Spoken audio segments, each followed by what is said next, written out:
ఓం శ్రీ గురుభ్యో నమః. ఆదిత్యాయ చ సోమాయ మంగళాయ బుధాయ చ గురు శుక్ర శనిభ్యశ్చ రాహవే కేతవే నమః. ప్రేక్షక మాసందరికి కూడా వారఫలాలు కార్యక్రమానికి స్వాగతం. ధనస్సు రాశి వారందరికి కూడా 23 ఆగస్టు 2026 ఆదివారం నుండి 29 ఆగస్టు 2026 శనివారం వరకు ధనస్సు రాశి వారికి గ్రహచారం ప్రకారం ఫలితాలు ఎలా ఉండబోతున్నాయో చూద్దాము. ఈ వారమంతా కూడా కర్కాటకంలో గురుడు, సింహరాశిలో రవి, బుధ, కేతువులు, కన్యారాశిలో శుక్రుడు, కుంభరాశిలో రాహువు, మీనరాశిలో శని, ఇక చంద్రుడు మకర, కుంభ, మీనరాశిలో సంచారం చేస్తూ ఉన్నారు. ధనుస్సు రాశి వారికి వారమంతా కూడా ఉద్యోగంలో కొత్త అవకాశాలు రావచ్చు. సీనియర్ల యొక్క సహకారం పూర్తిగా మీకు లభిస్తుంది. అదేవిధంగా మీరు చాలా కాలంగా ఎదురు చూస్తున్నటువంటి పని ముందుకు కదిలే అవకాశం కూడా ఉన్నది. ప్రమోషన్ లేదా ఉద్యోగ మార్పు కోసం ప్రయత్నిస్తున్న వారికి సానుకూలమైనటువంటి పరిణామాలు కనిపించవచ్చు. వ్యాపారస్తులకు కొత్త పరిచయాలు, కొత్త ఒప్పందాలు వచ్చే అవకాశం కూడా ఉన్నది. అయితే ఒప్పంద పత్రాలను జాగ్రత్తగా పరిశీలించాలి మిత్రులారా. ఆర్థికంగా ఈ వారమంతా కూడా మిశ్రమ ఫలితాలు ఉంటాయి.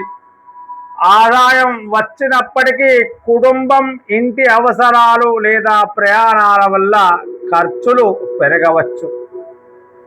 పాత పెట్టుబడుల నుంచి కొత్త ప్రయోజనం రావచ్చు, కానీ అధిక రిస్క్ ఉన్న పెట్టుబడులకు ఈ వారమంతా కూడా దూరంగా ఉండడం చాలా మంచిది.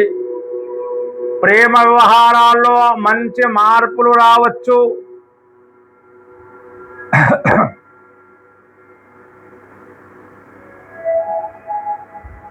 ఒకరిపై ఒకరికి నమ్మకం పెంచుకోవడం చాలా ముఖ్యం.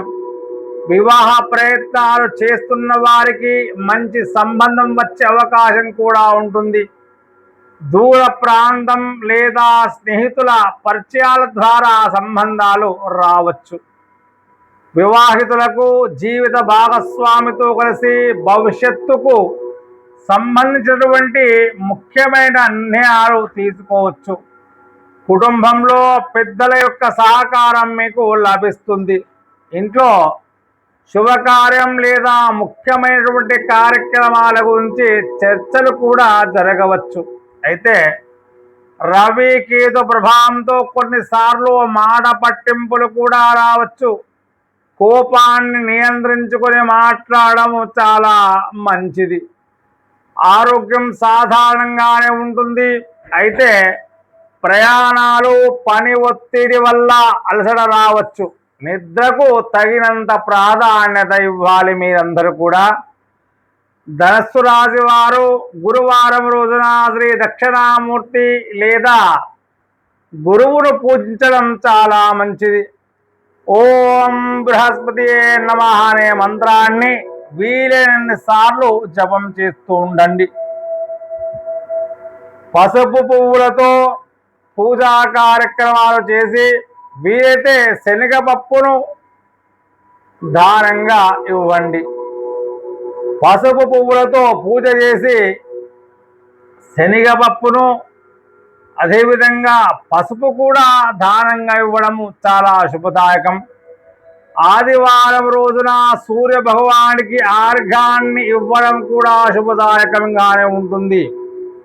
మొత్తం మీద ధనుస్సు రాశి వారందరికీ కూడా ఈ వారమంతా కూడా ఉద్యోగం, వ్యాపారం, ప్రేమ మరియు వివాహ విషయాల్లో మంచి అనుకూలమైనటువంటి ఫలితాలే ఉన్నాయి.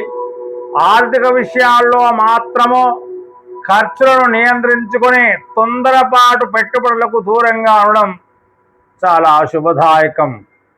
శుభం భూయాత్, సర్వే జనా సుఖినో భవంతు.